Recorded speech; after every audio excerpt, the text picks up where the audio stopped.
And I think most of you are already muted. So if you're not, if you'll be aware of muting so that just to avoid some background noise.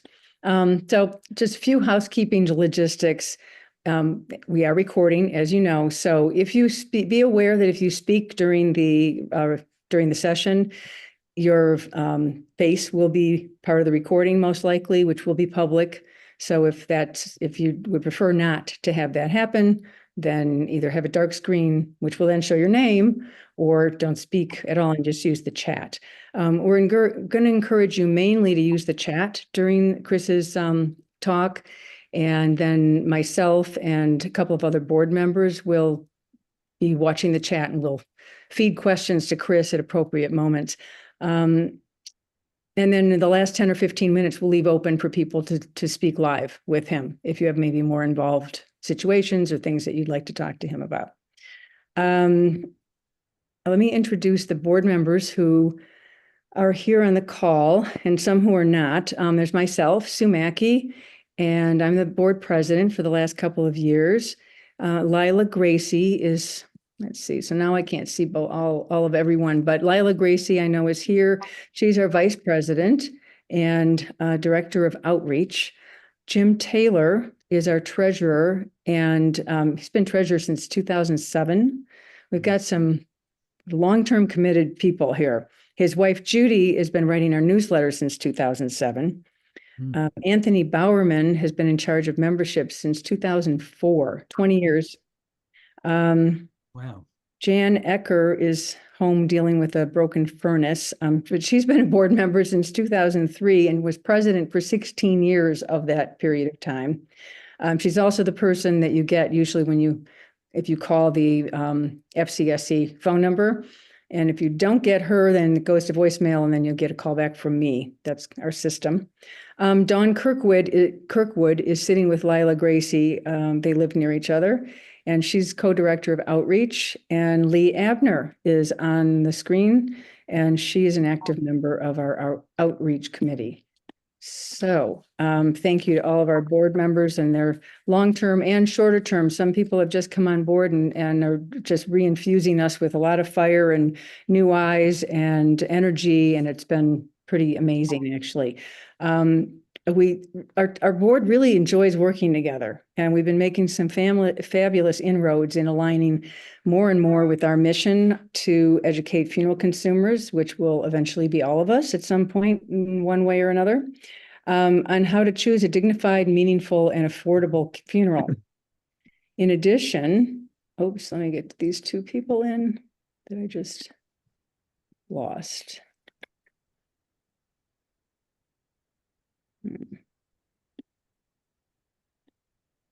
Okay. Sue, yes. For some reason, your screen is bouncing a lot. And I don't know if it's your camera somehow is bouncing. Is it bouncing like this? Yeah. That would be me. I'll keep my hands off. Okay, yes. I'm not in my own home, so I've got a little stack of books here that I've got my computer on. So it's hard for me to watch. Yeah, thank you for letting me know, because I was going to mention that if we love when people are on screen so we can see you, but sometimes it can be distracting when people start moving around and doing things. So just to be aware of that. Distraction, and then here I'm the one that's distracting everyone. Anyway, our purpose is to help people choose dignified, meaningful, and affordable funerals and have options to that.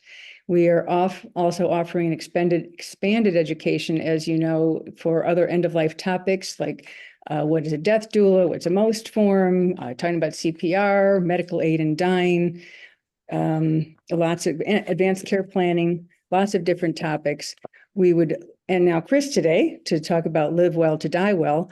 We would love to have you, if there's any topic that you are interested in, please contact us and tell us, do a webinar, and we'll do it, because the one that we're going to do in March, on the 11th of March, is in response to a member request. Someone who asked if we would do something about cemetery purchases and headstones, and a little more deep into funeral purchases and maybe even pre-planning. So we've got someone lined up to do that. Also, our outreach team has just created a new set of materials that we are super excited about for supporting people at the time of death, including a pamphlet called Helpful Information After a Death Occurs. And it walks people through the process of planning a funeral at the time of need, along with giving them resources such as the Funeral Consumer Society and our price survey that's online to help them planning a funeral.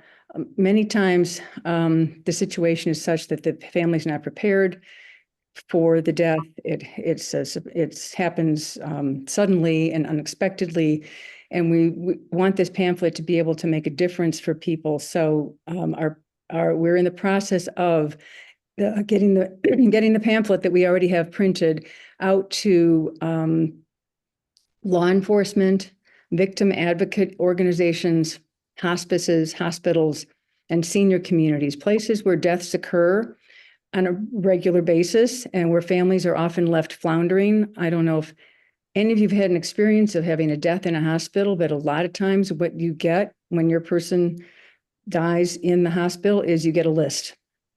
And here's a list of 20 funeral homes. There's no indication of who is reputable, what they charge, where they're located, et cetera. So we're really wanting to help people through this crisis time, trauma time, when a death occurs, especially unexpectedly. It's an ambitious project. We really would like to get into the hands of around the state, because we're the Funeral Consumer Society of Colorado. So if the idea of this resonates with any of you in any way, we would be thrilled to have you come on board with us to help us with distribution and contacting organizations and such. So we'd be thrilled to have you if that seems to be something that you would like to participate in.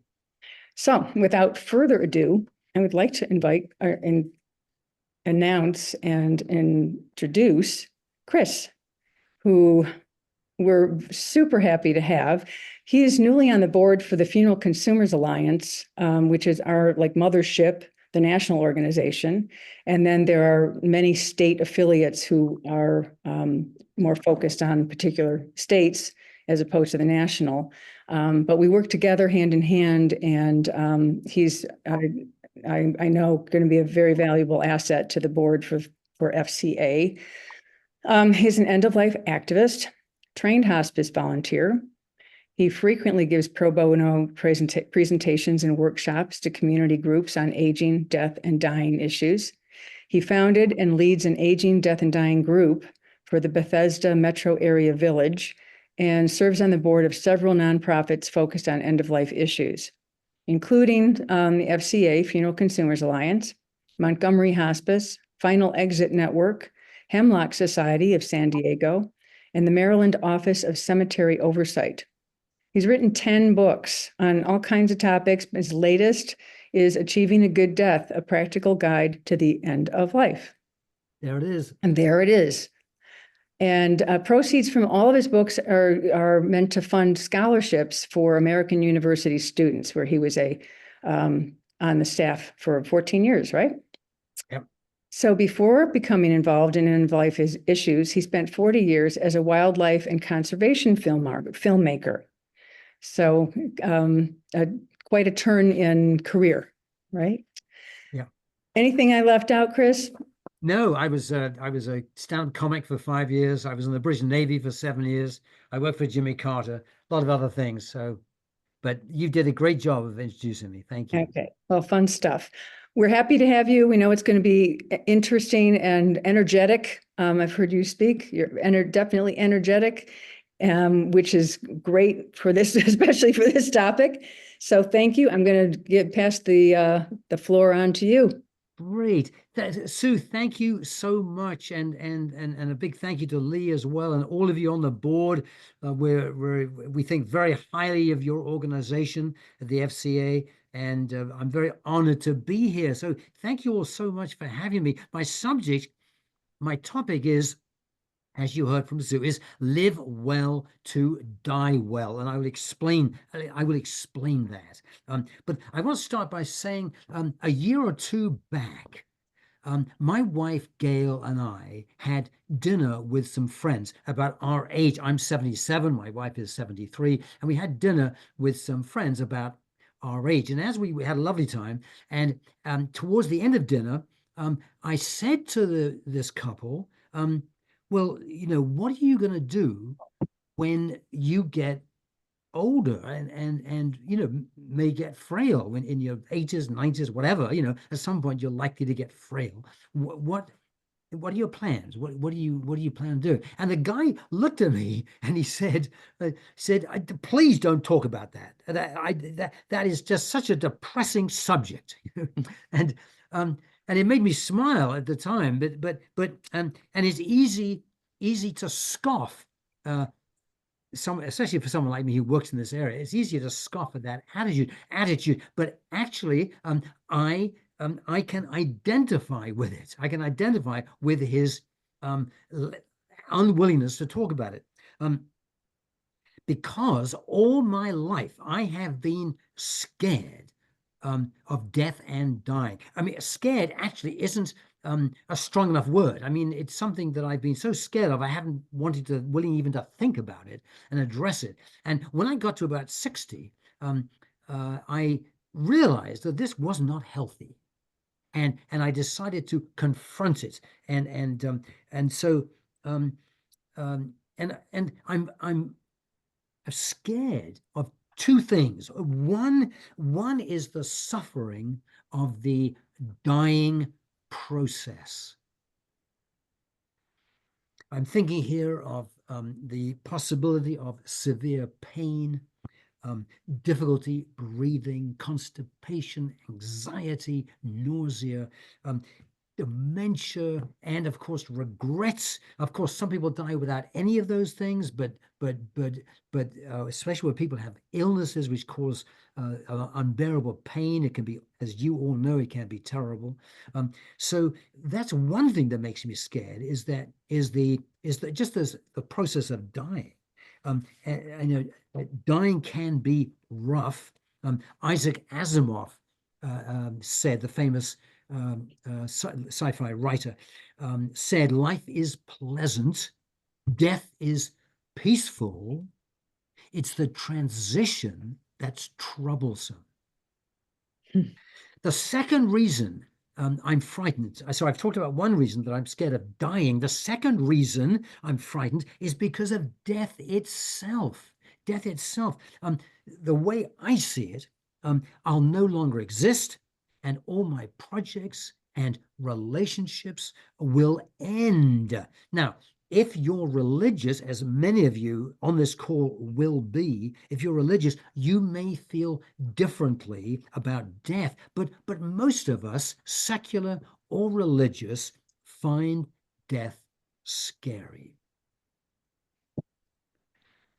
A whole academic discipline, which many of you will know about this, a whole academic discipline has arisen in the last 50 years called terror management theory, TMT.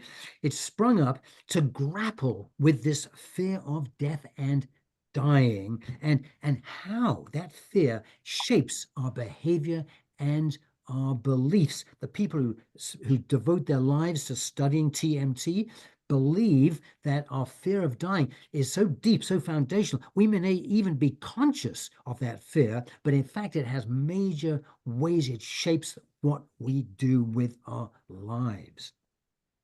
Now, as I confronted my fear of death and dying, I talked with hospice nurses at Montgomery Hospice, where I serve as vice chair of the board, and I'm a hospice volunteer. I talked with hospice nurses and learned from them that in their view, achieving, and don't forget, they see death all the time. What they told me was that achieving a good death is more likely if a person lives well. And that's what I want to talk about today, living well to die well.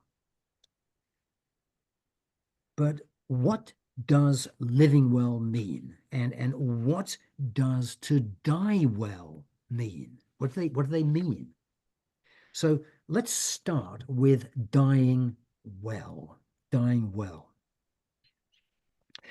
Everybody has their own unique notion of what constitutes a good death, influenced by age and culture and religious belief and life circumstances. However, there are core elements of a good death common to most people.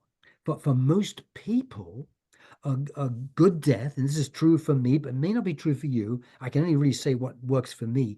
But for most people, a good death is gentle, peaceful, free of pain and suffering, and full of grace and dignity. To die well means we die with few regrets. I won't say no regrets because we're human. No one dies with no regrets, but with few as possible regrets and little, and this is important, little trauma for those who love us and who witness our last days. Loved ones surround the dying person. I'm talking about what I perceive as a good death. Loved ones surround the dying person who has a chance to say goodbye and thank you and hear from those present how much the dying person's life meant to them.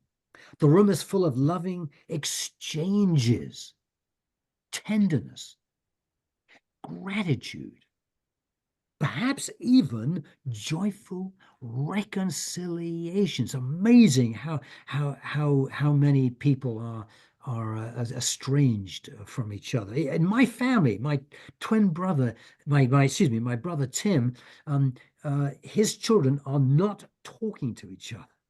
Anyway, a good death might include joyful reconciliations and shared memories of a life well lived.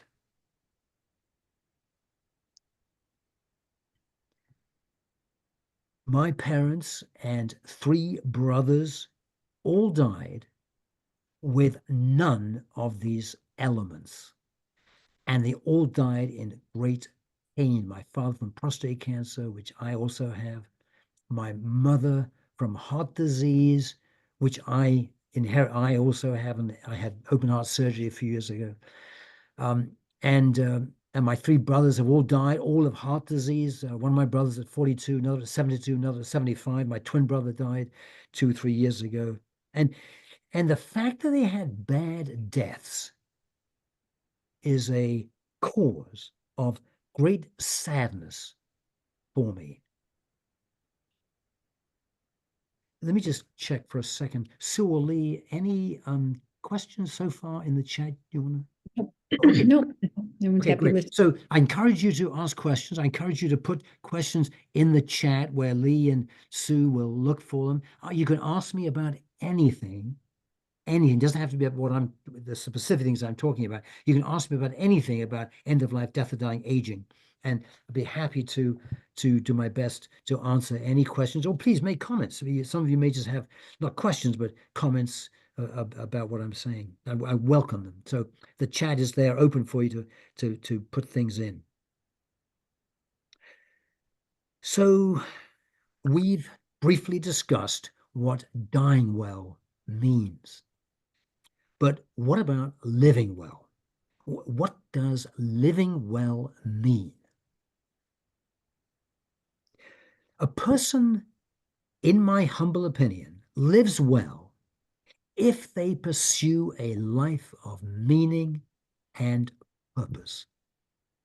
People living well overcome setbacks and failures. They stay focused on their goals. And they have goals, obviously. And they have warm, trusting relationships with others. Living well has, this is obvious, has little to do with status, with fame, with wealth, with possessions, and much more to do with focusing on what really matters to a person. How do we achieve living well? Well, let me state three things, I think. One, first, we need a vision. We need a vision that describes our values and what matters to us. In Proverbs, there's that wonderful proverb which says, "Where there is no vision, the people perish." I love that. And I think that's so true. So first, we need a vision. And by the way, you'll recognize this. Stephen Covey talked about this in his famous book, Seven Habits of Highly Effective People. Martin Seligman, the leader in positive psychology, talks about this. He doesn't use the word vision, but he uses the word describe what your ideal future life will be like. So this idea of creating a vision which describes the what you want to do with your life, the ideal life you want to lead is an old idea and a very good one. Okay, so first we need a vision. Second, we need goals. We need to set goals. But here's the important thing: goals rooted in that vision. Goals rooted in that vision. And then third, we need to act on those goals to achieve them. So vision, goals, and taking action, all these three, they're like three legs of a stool. You need all three to live a successful life, to live well. And all three of these three things, vision, goals, taking action, they are all interwoven, interleaved, interdependent. We all know people who are incredibly busy doing things, but they're rushing. Some people call this the barrenness of being busy, and they call it barren because it's not rooted in any seriously thought through goals. They're just busy doing lots of different things. And we all know people who have big ideas. I'm going to climb Mount Everest. I'm going to write a book. I'm going to reach out to my estranged sister. Blah blah blah. But don't take action. And we all know people who have these vision statements and then don't have goals derived from them. So you need all three, is the point I'm making. All three, like three legs of a stool to make sense. Let me pause for a second. Sue, any questions in chat? There is one, Chris, and it goes back. I figured you might be circling back around to how can you determine that you'll have a death without pain or suffering? Very good. So I will come. Yeah, thank Yeah, you. the further question from Tom is, does that mean being drugged so that does that describe a good death? Yeah, very good. So who asked that, Tom? Tom. Mhm. Yeah. So Tom, please raise that again a little later on. Because I'll be coming to that. But it's a very complicated, very good, very excellent question, and I will talk about it. And if I towards the end, if I haven't satisfactorily dealt with it, please Tom, bring it up again. Okay. So yeah, please thanks, Tom. Thank you for putting a question, two questions in the chat. So I encourage all of you to do the same. Please, just ask me anything you want on any subject. So a vision, the first leg of a stool, if you like, the first leg of the stool. A vision is best captured in a personal mission statement. A personal mission statement describes what matters to you, your values, the kind of person you want to be, the identity you want to have, and what you want to accomplish. I first wrote mine back in about the 1960s. I was in my young 20s. I was very unhappy. Oh my gosh, I was just miserable. On the outside, I looked very successful. I was in the British Navy. I was getting advanced degrees from places like London and Harvard, and blah blah blah. But I was very unhappy. I felt adrift. I didn't know where I was going. I didn't know what I was doing. I didn't know what I stood for.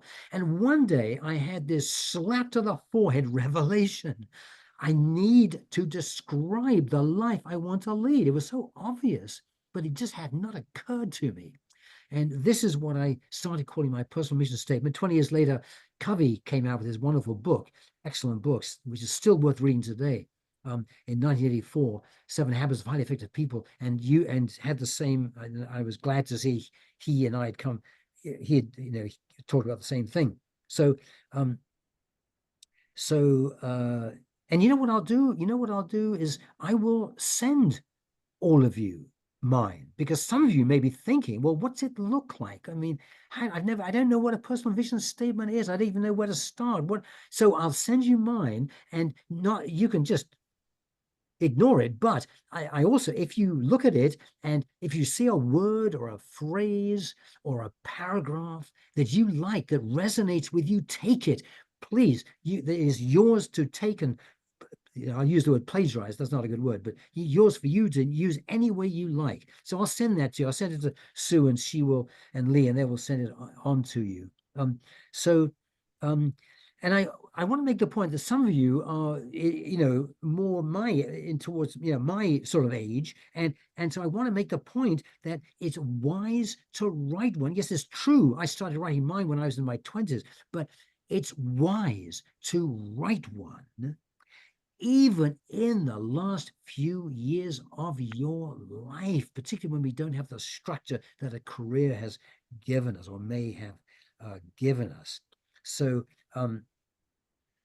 so my personal mission statement is my constitution. It's what governs my life. It's just like America has a constitution. Let's hope America has a constitution, and so my constitution, my personal mission represents my true north, what I want to do. So as I say, Sue will send it to you, and you're welcome to glance at it if you want to. So we're still on the first leg of the stool, and here is one way to create a personal mission statement. I want to share this with you in case you find it helpful. I want you to imagine you are going into a big building, and you pull open the heavy doors and look inside. And inside, in front of you, you see about 150, whatever, number of people, all with their backs to you. And you wonder what's going on. And you're on your tippy toes, and you try to look over their shoulders to see what they're all looking at. And as you do that, you glance over their shoulders, and you see they are looking at a casket, a coffin. And you realize that you're at a funeral. And just at that very moment, someone is getting up to give a eulogy, and you recognize them. You recognize them. And you recognize this person because this person is someone that loves you, and you love them, and they know you very well. So this might be a sibling or a best friend or a long and enduring business partner, somebody, someone who knows your character. And you suddenly realize, to your fascination, that you are witnessing your own funeral and the eulogy that someone's about to give about you. And so the question is, what do you want to hear that eulogist say about you? Now, some of you perhaps have just recently had a death in your family, and this will be uncomfortable for you, talking about death and dying. So let me just say, in that case, please imagine you're at your 90th birthday, and this person is getting up to celebrate you with a toast. Same type of thing. They are going to talk glowingly about you. Now, here's the fundamental thing to remember. I want you to assume that you've led an honorable life. You've led an honorable life, a life that you are proud of, a life of integrity, of authenticity, where you have achieved goals and done well, and your family loves you. So go with that assumption that you have lived a good life. So now the question is, as I say, what do you want to hear that eulogist say about you?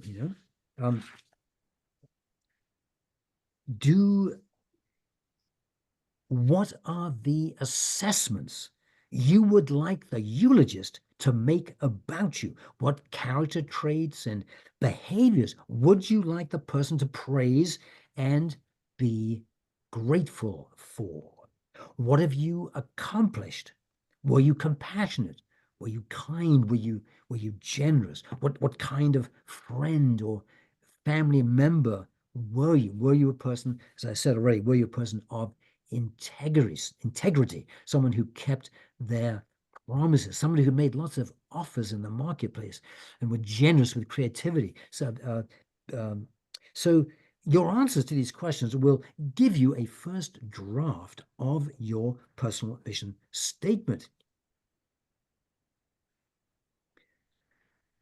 This statement, this first leg of the stool, is never final, because you continually improve it. I've been working on mine for over 50 years, and probably 4 times a week I'll go to it and make some little word change, something to improve it. I'm constantly thinking of new projects I want to undertake, and I have a section in my personal mission statement called possibilities. This is where I dump ideas which I think have promise, but I'm not yet willing to commit to them. But I don't want to forget them, and I don't want to clutter my mind with them. So I dump them in this trusted space where I know I will have about 30 ideas, things there that I'm thinking about doing. So as I say, this statement is never final, because you continually improve it. It's always a work in progress, just as we are, So having a vision for your life and articulating it in a personal mission statement will help you live a purposeful life full of meaning, thus increasing your chances of having a good dying experience. Remember the advice from those hospice nurses. We should be ambitious. When we're writing a personal mission statement, I want to encourage you to be ambitious. A lot of us, when we write a vision statement for our lives, we often hold back. Oh, I don't have the education, I don't have the money, I don't have the contacts. All sorts of things crowd into our minds and hold us back. But really, the question is to ask yourself is, what would I do if I had nothing holding me back? If I had money, I had the education, had the friends, had the contacts, what would I do?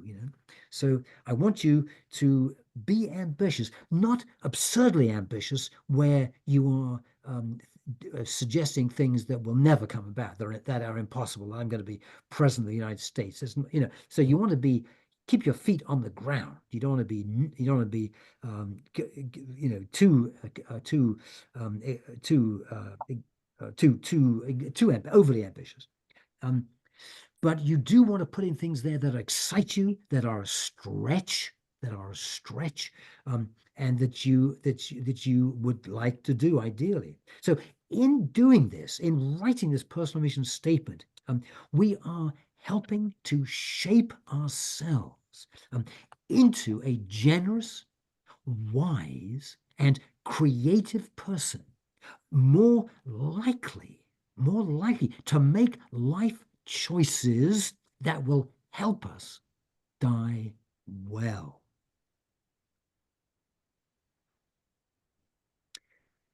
If we live intentionally, with gratitude, and focus on what matters most, our lives will likely be more fulfilling, and our dying will likely be more peaceful. Sue or Lee, anything in the chat that you want me to answer? Yes, perfect timing, Chris. There are a couple of comments. Someone had asked how often you revise, and so you addressed that it's an ongoing, sometimes weekly, daily thing. Marcia just commented that the way you're describing this sounds to her ear as what I aspire to, even if I don't achieve it. And Susan is asking, how can we stimulate the vision as we get older? Example, I was a great mom, but what can I be now that my kids are grown and have their own family, except for helping others or volunteering or what? Can't seem to find an important purpose. Wonderful. Well, those three excellent questions. Thank you all so much. Please keep putting more questions into the chat. So, yes, how often do I edit? I did answer that, but let me just elaborate a little bit more. I edit all the time. Let me just,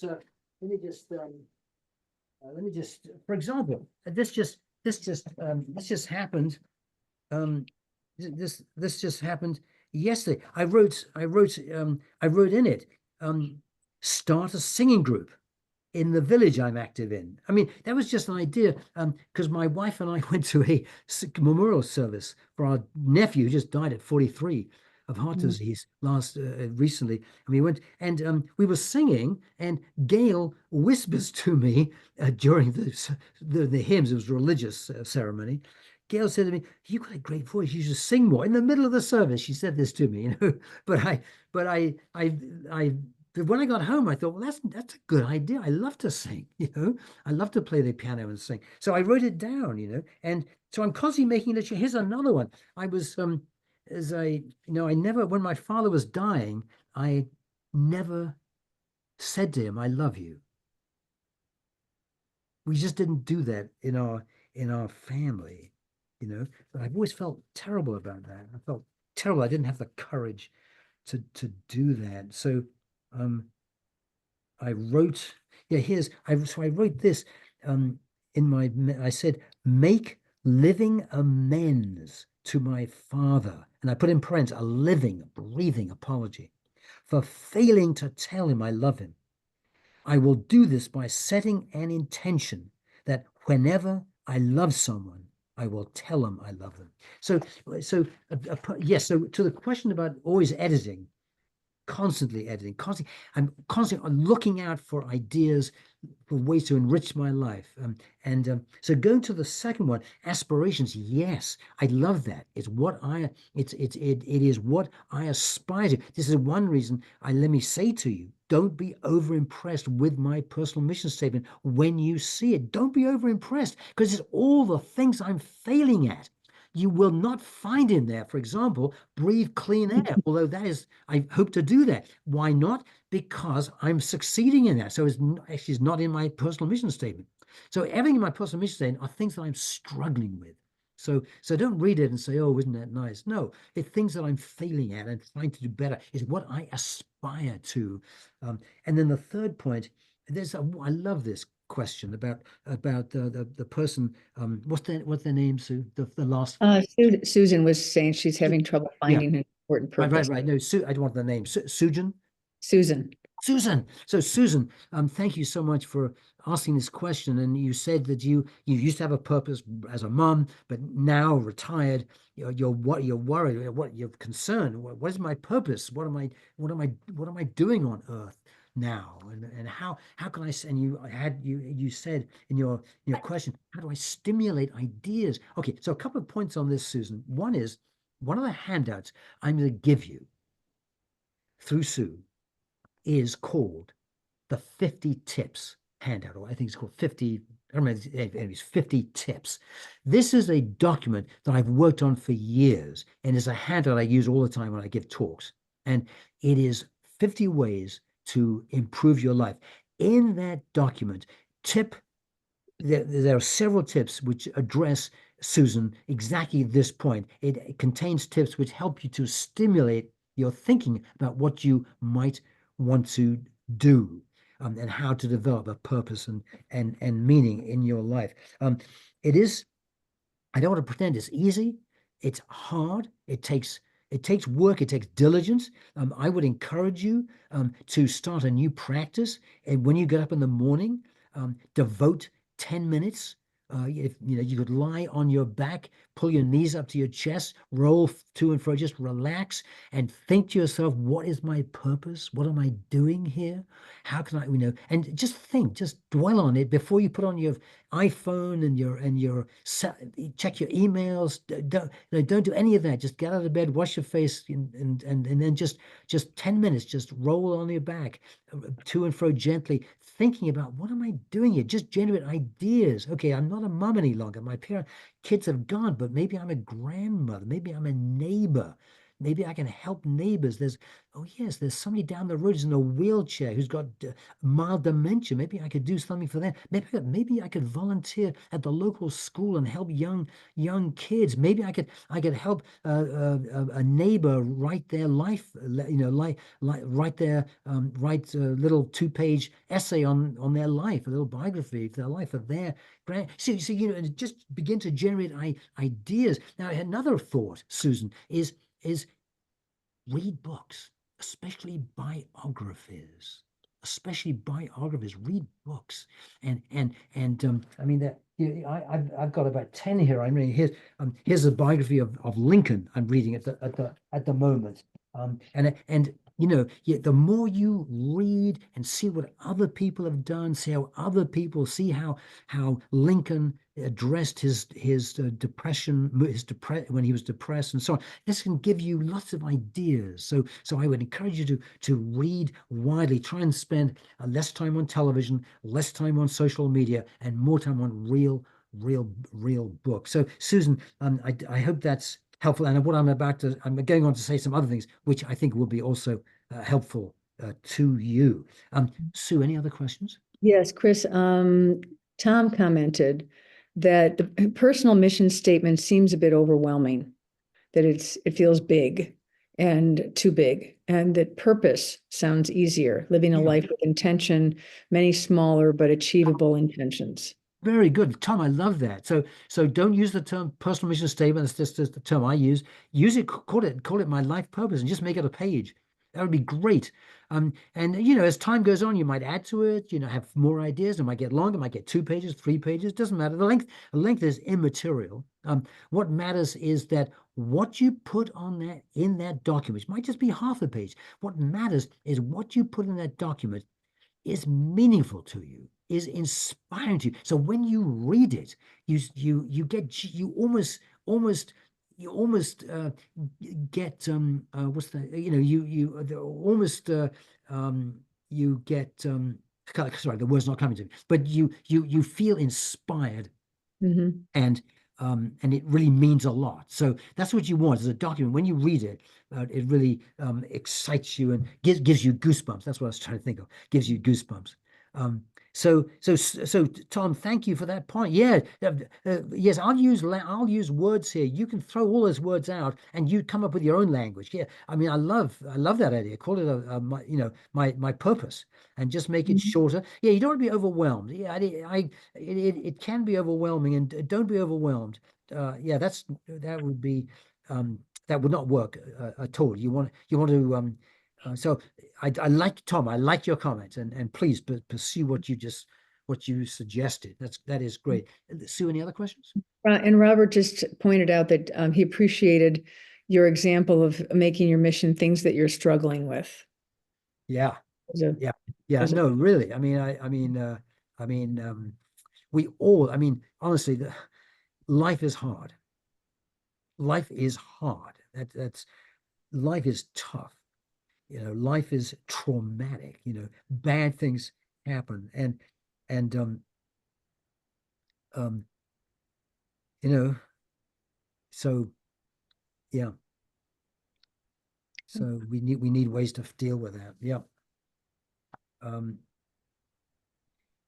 so yeah, what I was going to drive at there was that life is tough, and therefore, your personal mission statement is going to reflect that, and so it's going to be full of tough challenges that you're facing. It's inevitable. Relationships that don't work, financial problems, whatever. Yeah. Good. Thank you. These are great comments. Please keep coming. Please, I hope all of you will ask a question, ask me anything you like, or just make a comment. This is great. Sue, is there another one? There's no more a couple of things. Carrie Beth is just saying, I don't know where you live, Chris, but I hope you know about the Threshold Choir. Are Oh, you yes. with them? Yeah. You I mean the don't know threshold? if everyone knows about Threshold Choir, but Carrie Beth is describing it as we sing in small groups at the bedsides of people who are dying. There are over 200 threshold chapters across the US and more internationally. Our Yeah. singing links your hospice work with bringing peace to people at the end of their life and to their families. It's magical. It is magical. I'm so who made that comment? Carrie Beth, she's in Santa Cruz, but you can Okay, check Carrie. online. You can find a chapter in your area. Yeah, Carrie Beth, thank you so much. I love that. I've written it down. I'm going to pursue it. I'm going to add it to my personal mission statement in the possibilities section. That is so interesting. I love that idea. And we in Montgomery Hospice, where I work as a volunteer and on the board, we have we don't call it threshold card. We have another name for it, but we have that as one of the non-pharmacological ways we have of helping people as they die. But thank you so much. That's a wonderful idea, which would combine my interest in singing and my interest in death and dying. So Yeah, and good for everyone to know that they're out there, even if yeah, it's not something you would get involved with personally as a singer, but to know that it is yeah, out there as an option for someone who is in their end days. yeah. Last comment or last question is from Tom. He'd like you to describe the difference between vision and goals. How would you define? Very, very good. So Tom, there is a big difference. Vision is ethereal, is non-concrete, is inspiring, um, is um, is grand, sometimes even grandiloquent. Goals, in comparison, use a different language. A different language. Goals must meet the SMART, SMART test. They must be specific. They must be involve a deadline, and so on. You all know the SMART test. And again, it's in my 50 tips document that you'll be getting. So the difference is, let me illustrate this by my wife Gail and my marriage. So in my vision statement, I might write with Gail, I will listen to her carefully. I will be respectful. I will love her. Things like that. But in my goal statement, totally different language. In my goal statement, I will say about Gail, we will go out for dinner every Friday night, and not take without our cell phones, and just talk together. And things like that. It's much more specific. So the difference is specificity. The difference is specificity. So Tom, I don't know if is that helpful? I hope it is. Great. Yeah, I see Tom Strom. Tom Sturm. Yeah, thank you, Tom. Yeah, Tom, these are great questions you're having. Uh, so thank you all. These are wonderful questions. I'm just loving this and loving talking with you. And please keep asking people asking questions. And I'm still very conscious, Tom, that I have not answered your question yet, but I will, about pain and suffering at the end of life. Okay, as I said, if we live intentionally with gratitude and focus on what matters most, our lives will most likely be more fulfilling and our dying will most likely be more peaceful. I said that before. Now, having a personal mission statement is the first leg of the stool, as I've explained. The second leg is our goals rooted in that vision. So important that our goals must be rooted in that vision, not just floating around without any foundation or roots to them. So and one way to organize life goals is to group them according to the 4 dimensions of our nature: physical, social and emotional, mental, and spiritual. Those of you who remember Stephen Covey's book will remember he used these 4 dimensions too. So let me just very quickly. Physical, obviously, includes exercise, diet, and sleep, moving our bodies daily, eating lots of fruits and vegetables, and getting sound sleep are critical. Okay. Social/emotional. Obviously, this includes love, friendship, and community. One goal to consider in this area is writing a gratitude letter. This is a heartfelt letter to someone you love, thanking them for their love and caring. You tell them what they mean to you and what you appreciate about them. During COVID, it started back in March 2020. Remember, we were all isolated, and I started writing letters. Um, uh, I call them toast letters because I was toasting people, and I had for a bit of levity, I had a image of a piece of toast in the letter. Okay, that's why I call them toast letters. But so I wrote these letters. One was to my wife, Gail. Three were to my three daughters who are now in their 40s. And I wrote to some close friends. I ended up writing 60 of these letters. 60 of these toast letters, and these were gratitude letters, um, and um, uh, and they were 4 or 5 pages long. I mean, it's a lot of work, but I loved doing it. And one of the pleasures was the total surprise people had. Some people thought I was dying. That's why I'd written this letter on my deathbed, And I said to them, no, I'm just writing because I want you to know I love you. I appreciate you. Thank you for all your support in my life. And it led to some wonderful exchanges of caring, loving letters. It was just extraordinary. And so that's what I mean under the social emotional. I said one goal to consider in this area is writing a gratitude letter, and that's one thing that I did. Mental, the third dimension, mental. This includes obviously learning, studying, and reading. One goal to consider in this area is writing a memoir. It doesn't have to be lengthy. It can just be a couple of pages, but just to say something in writing about your life that your grandchildren or nephews or nieces can have some memory of you. It's so important. It would be part of your legacy. It will be part of your legacy. One of the handouts I'm going to send you tonight through Sue is about legacy. This concept of legacy is so important. This writing a memoir will be part of your legacy, a gift to future generations who want to know about your successes, your setbacks, and struggles. I've written 3 memoirs. They're long, but what they mean for me is when I die, when I'm on my deathbed, I will have this sense of completion. I mean, I will have this sense that I've done what I needed to do. And I won't be lying there thinking, damn, I wish I had written more about my life so my grandchildren would know more about what happened. So I think they're important. Okay, the final dimension is spiritual, including finding a purpose and meaning in our lives, which is, of course, all about what a personal mission statement is, but finding meaning in personal lives and being in touch with something greater than ourselves. All of you are part of the Funeral Consumer Society of Colorado. You are part of something bigger than yourselves. I commend you for that.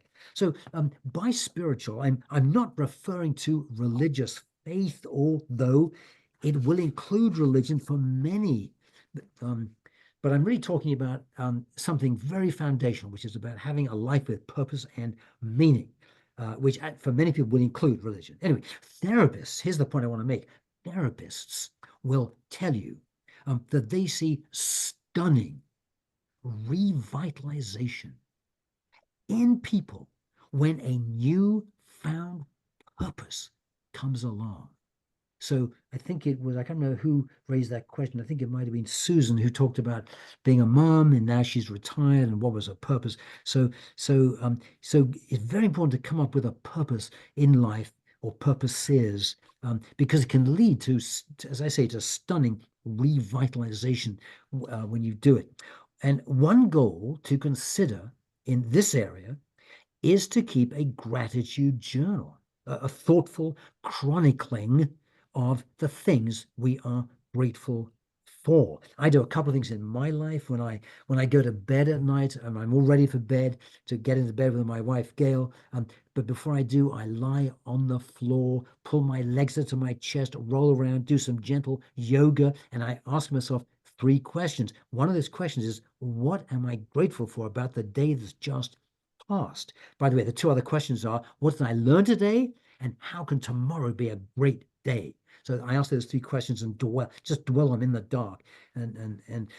So the other thing I do is I keep a family journal, and every Christmas, every end of the year, I give every member of our family, there are 17 of us, we have 9 grandchildren. I give every member of our family a 200, 300-page book. Is a family journal of everything that went on in the family that year. It's a lovely, lovely thing to do, you know. So I think keeping a gratitude journal is a something I recommend. So setting challenging goals for ourselves in those 4 dimensions: physical, social/emotional, mental, and spiritual. In those 4 dimensions is vital because it helps us find purpose and meaning in our lives. These goals should advance the values and vision in our personal mission statement. This will help us live well, and thus we are more likely to die well. Remember, the title of my talk tonight is Live Well to Die Well. And by the way, there's a whole chapter in my new book. This my 10th book. This has come out, published by Bloomsbury. There's a whole chapter in here called Live Well to Die Well. Let me just pause for a second. Sue, any new questions in chat? There's one anonymously being submitted to ask, how do you think or feel about sharing a difficult event, for her a traumatic one, with our now adult children, with the intention of letting him or them better understand me and my life? That's such a good question. There's no simple answer, because it all depends on the circumstances, on the people involved, their degree of emotional intelligence, and so on and so on. But I lean towards saying it's a great idea. I mean, you know, whatever that was, whatever that horrible, traumatic, disturbing experience was, it obviously, evidently had a huge impact on you. And I think your children, your grown children, are going to be immensely grateful to understand you better, and it might explain things. You might have regrets about things you did with the kids because of that trauma and whatever. I'm just speculating, but so I think I would vote for it, but I'm being a little tentative because it all depends really on your children, their how they're doing.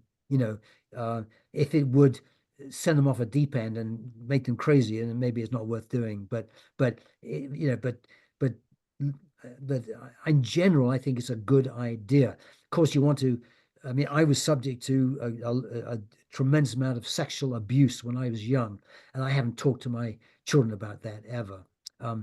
And so there are so you know I didn't follow my own advice. I'm not following my own advice there because it's too awful, and it would just.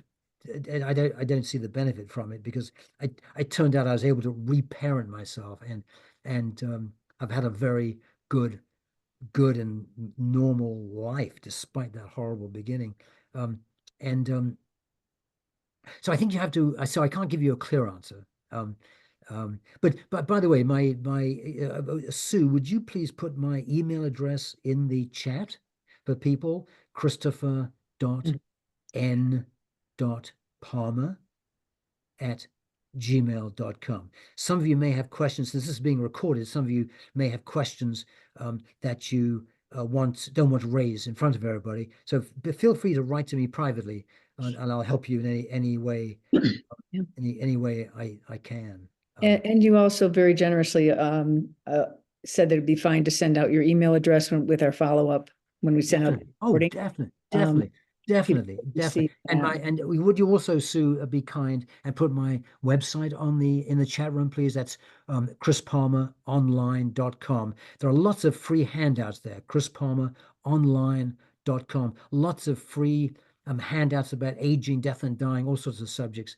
You can just go to the tab Death and Dying. You'll see a whole lot of things there that you are free to take. They're free. Everything I do is pro bono, and you're free to help yourselves. So anything there that might be useful. There are things on funeral planning, on green burial, on medical aid and dying, all sorts of things. Using VSAID as a bridge to MAID and so on. So the person who asked that last question, Chris, is thanking you. And she realizes definitely that context is important. And she appreciated you sharing your story. That was powerful. Thank you. Tom has another question. Yes, Tom. Yes, please. If less spiritual, how do you suggest reframing that dimension? I'm a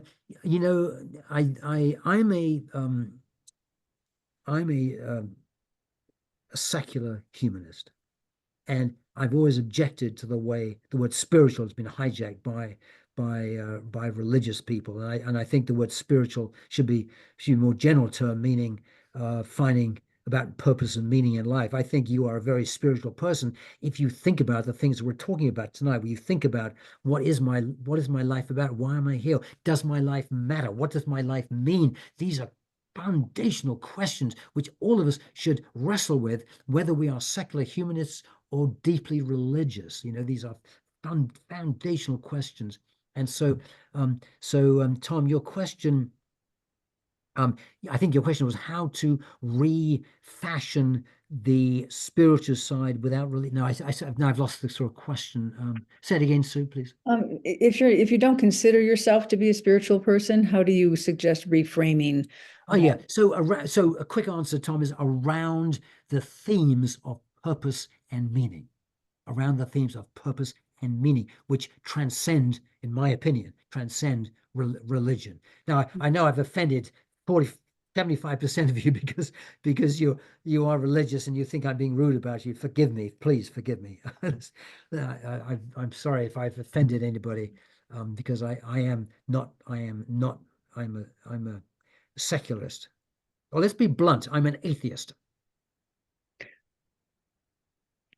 Just being transparent. Love it. So, any other questions? No. No, Okay. Someone said no offense. Oh, good. Thank you very, very much. And I mean no offense either. Some of my best friends are deeply religious. Okay, so vision is the first leg of the stool. Goals are the second leg, goals rooted in that vision. And the third leg is taking action to achieve those goals, taking action.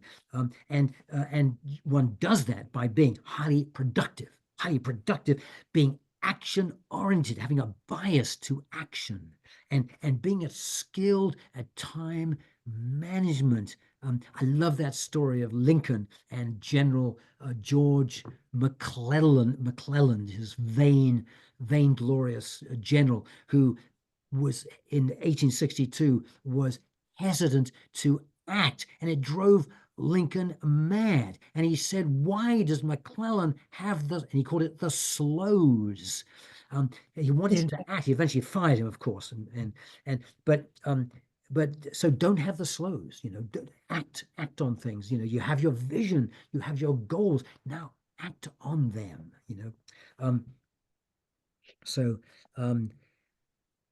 I give a whole lecture, a whole workshop on that separately, which so I won't dwell on it now because I want to get back to the theme, live well to die well. So if we do these three things, having a vision, goals, and action, we are more likely to have fulfilling relationships.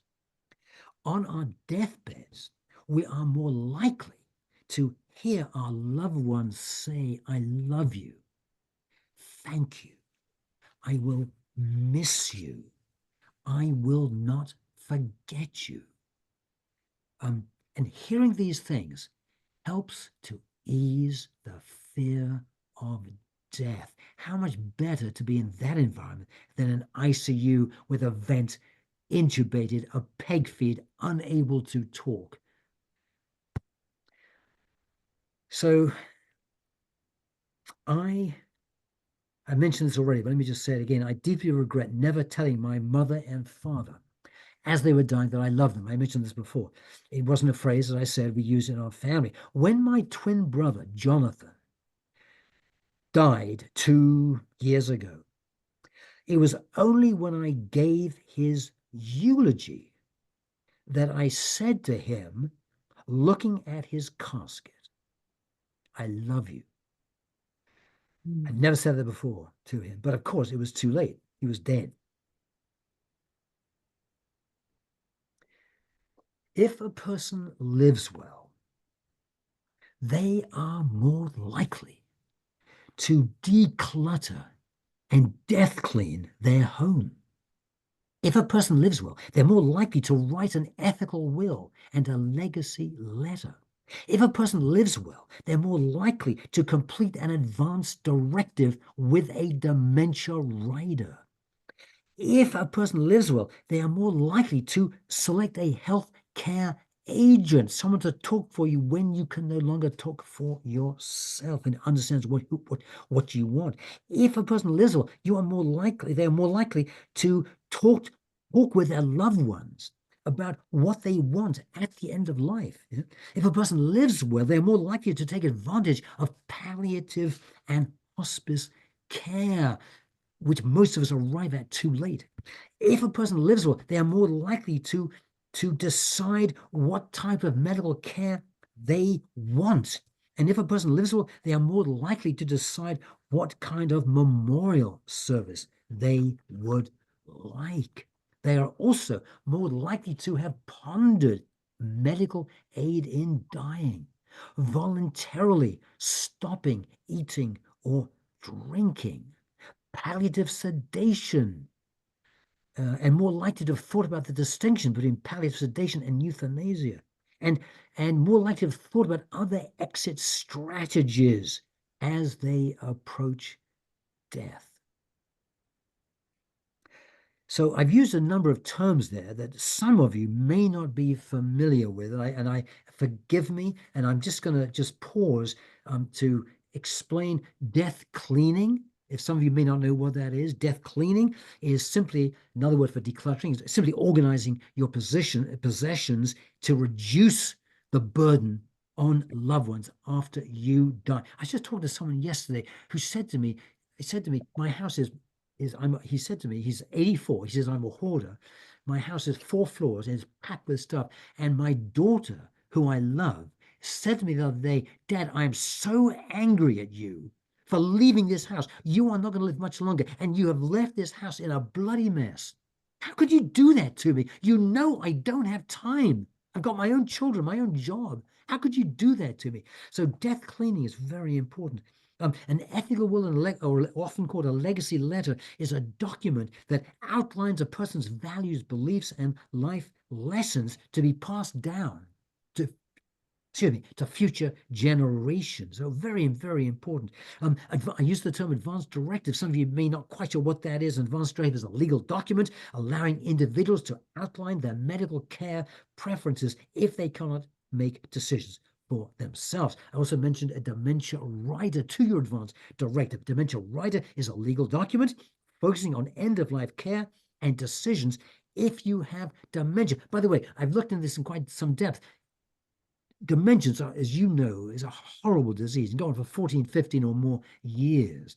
And the best dementia rider I have found, I've looked at many of them, is the one on the Compassion and Choices website. So go to cnc.org, you might put that, Sue, in the chat room, cnc.org, and just look, you quickly find, just search for a dementia, and you'll find their dementia tool. I think it's called Dementia and Values Tool or something. Anyway, you'll quickly find it. And it's brilliant. It takes you through and allows you to write a dementia rider to your advance directive. So what this essentially says, some of you may be wondering, what is a dementia rider? Okay, what a dementia rider is, it says, when I have mild dementia, this is how I want to be treated. At that point, you have mild dementia, you're still enjoying life, able to recognize people. You may want everything done to keep you alive. When you have moderate dementia, 5 years later, you may say, look, at this point, don't do so much for me. Yes, keep it maybe comfortable, but you don't have to be excessive in medical interventions. And then finally, when you have advanced dementia, you don't recognize anybody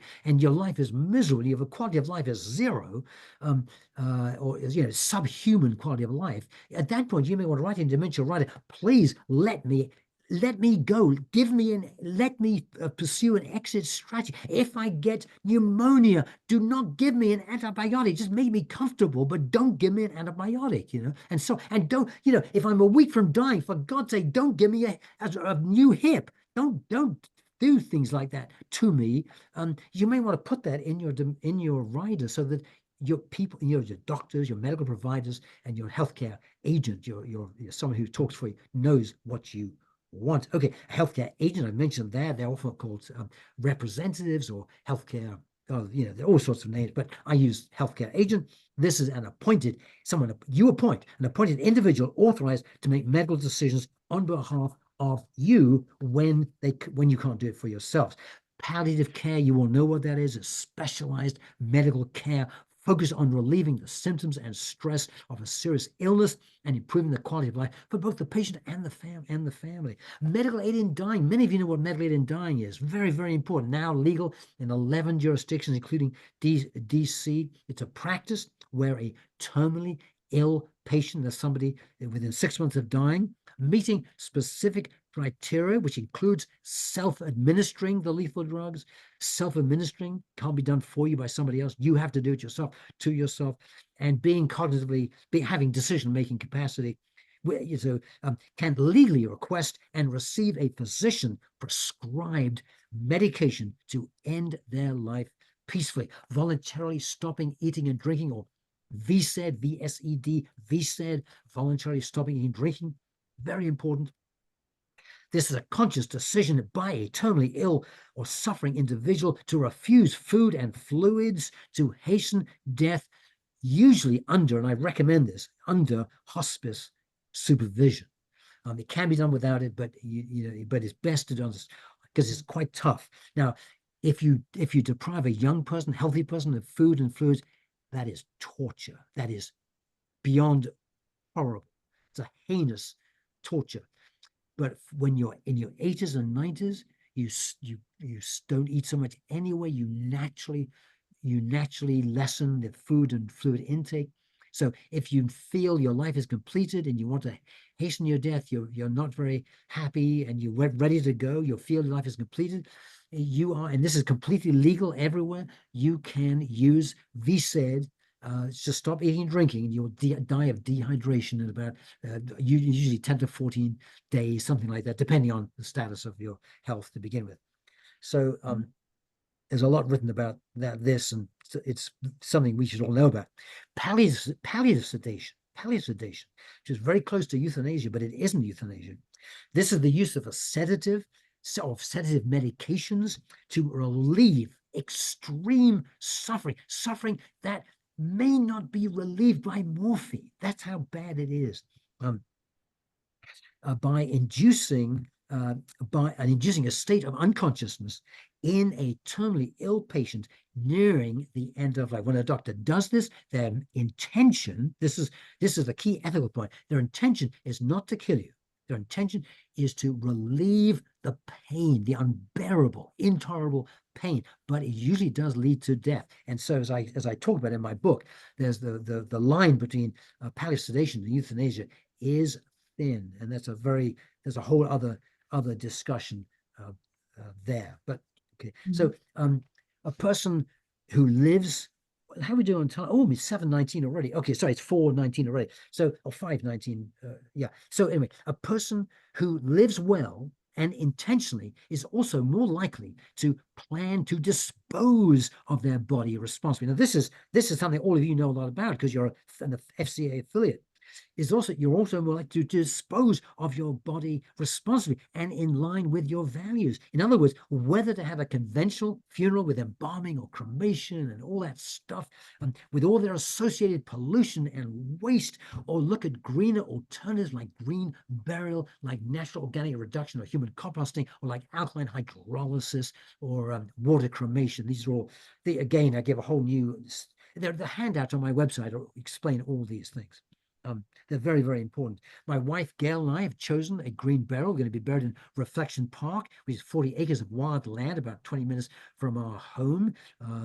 We've just licensed that. I serve on the Maryland Office of Cemetery Oversight. We license all cemeteries in Maryland. We just licensed Reflection Park, and we are going to be buried there. I've devoted my life to conservation, so it makes sense to have a burial, to dispose of my body in a responsible green way. Green burial has much smaller carbon footprint, much smaller carbon footprint than conventional burials, embalming and flame cremation. Let me just pause for a second, and then I'm going to finish up. Let me see, Sue or Libby, Yes. any comments? Or Yes, I believe you answered Tom's question. He wanted to know more about palliative sedation, and how that works. I think you explained that. Tom does still have his question hanging about how to die without pain and suffering. I think you've addressed that. I will answer that next. Yep. Okay. And then if you can get to Fred is asking if an auto obituary fits into your written taxonomy.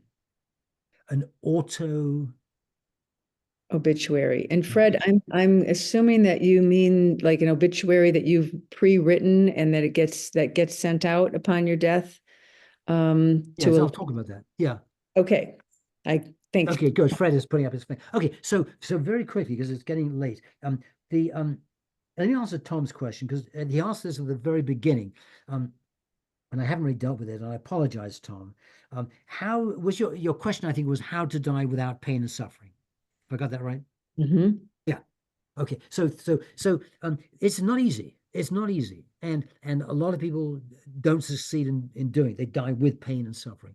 And the way to avoid it is well, this is what my book is all about. This is what my book is all about. And the way to avoid it is to plan for it, to live intentionally, to think about what could happen, and to talk with your family about what you want, to talk with your healthcare agent, to appoint a healthcare agent, and to write an advance directive where you spell out how you want to be treated at the end of life, and you say explicitly, if I'm in pain, please give me morphine, even if it speeds my death. Um, and so if you're suffering unbearably, you can hasten your death. I'm a support of this. A lot of people aren't. This is a fraught issue, as all of you know. It's a fraught issue of do you hasten death at the end? Catholics, Roman Catholics, famously do not support this and think it's God's decision. And if you're suffering, that's the way life is. But I believe that if people are suffering intolerably, unbearably, then they should be given the option of hastening their death through VSED, through medical aid and dying. And if those don't work for whatever reason, going to Switzerland and taking advantage of the Swiss more progressive laws with relation to MAID. They call it over there VAD, voluntary assisted dying. But it's not easy to die without pain, and much easier, of course, if you're not in an ICU, and if you don't over medicalize, if you stop doctors putting you on that constantly operating on you. Doctors are trained to prolong life, even if your quality of life is terrible. And so don't let them do that. I strongly believe in patient-directed care. You should be in charge of your care. The doctor's there just to help you, support you, and they shouldn't be directing what happens to you, because unless they know you well, unless they know your values, unless they know how you've lived and so on, they're not in a position to know what you want. So Tom, you've asked a big question, and I've just been touching on the surface, but you've got my email. Please write to me. Feel free to write to me, and I'll give you much more information on how to die without pain and suffering. It's a big topic, but thank you, Tom, for that question. So I want to take a last few questions, please. And Sue, please, people now can talk to me if they want. But then I want to finish just before the end. I want to finish with I've got a short peroration at the end, which I will finish with. But now I will take questions of any, either on the chat or people can put their hands up or talk. Yeah, if people can use the hands tool, they'll pop to the or wave, or yeah. whatever. Anybody have a question they'd Any like other to ask me, question? or is there something in the chat? Anything in the chat I haven't dealt with? There were just a couple of comments that their observations that hastening death, sometimes some people don't want to be they don't want to be in a drugged state as they exit. They want to stay conscious. Yeah, So very that's good point.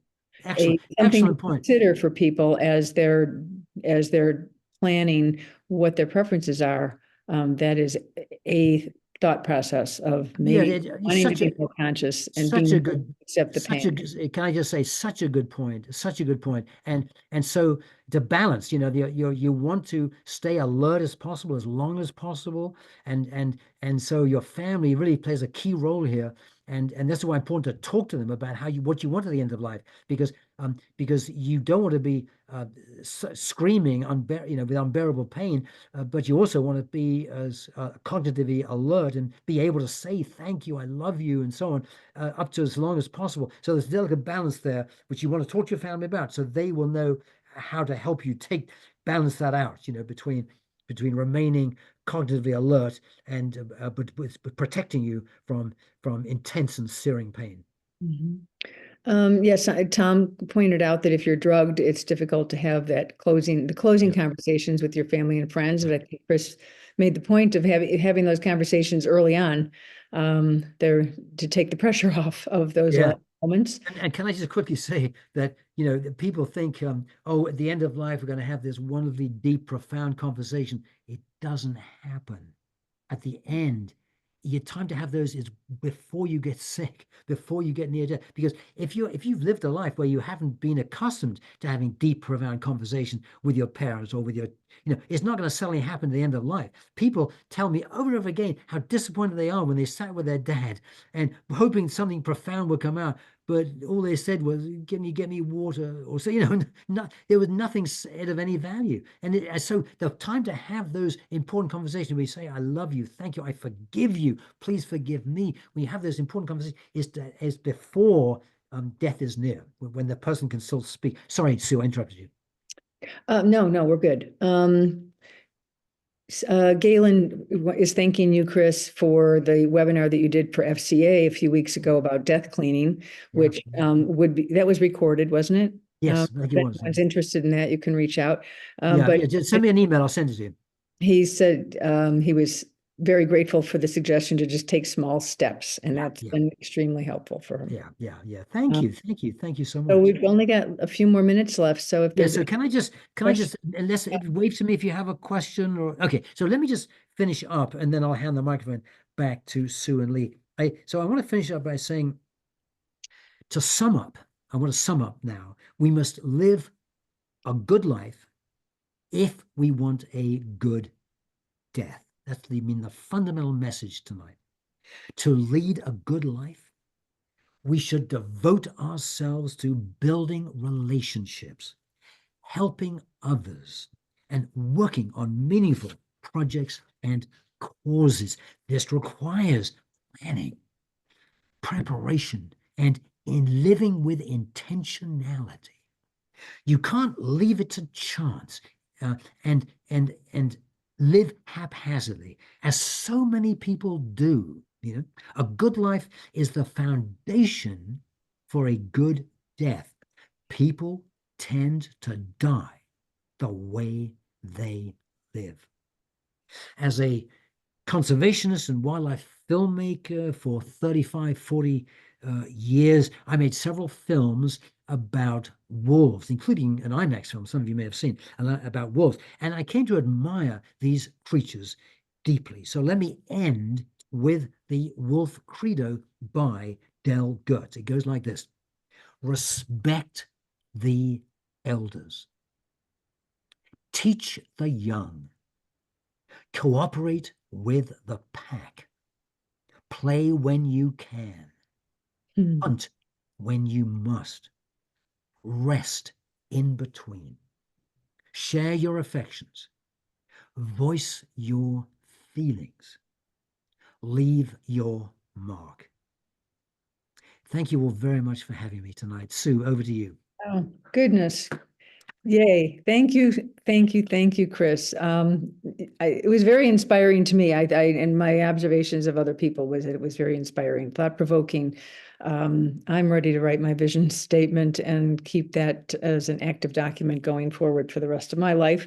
So, thank you for the work that you're doing in this field and for what you're putting out there into the world, education wise. Funeral Consumer Society so appreciates you giving your time to Well, enlighten us. I hope you'll invite me back again. I've loved tonight. It's been enormous fun, an enormous privilege to spend time with you, and I hope you'll invite me back again. Well, we just might.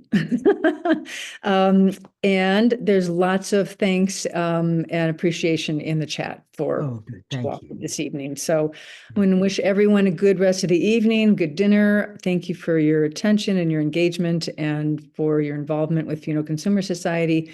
And just contact us if you've got suggestions, want to get involved. And thank you again, Chris. You We'll are be so welcome. Okay, you'll all be getting the recording and the handouts and such from Chris that he had mentioned. Okay. All righty. Goodbye, Bye, everyone. everybody. Bye. Great to spend Bye. time with you. Take care.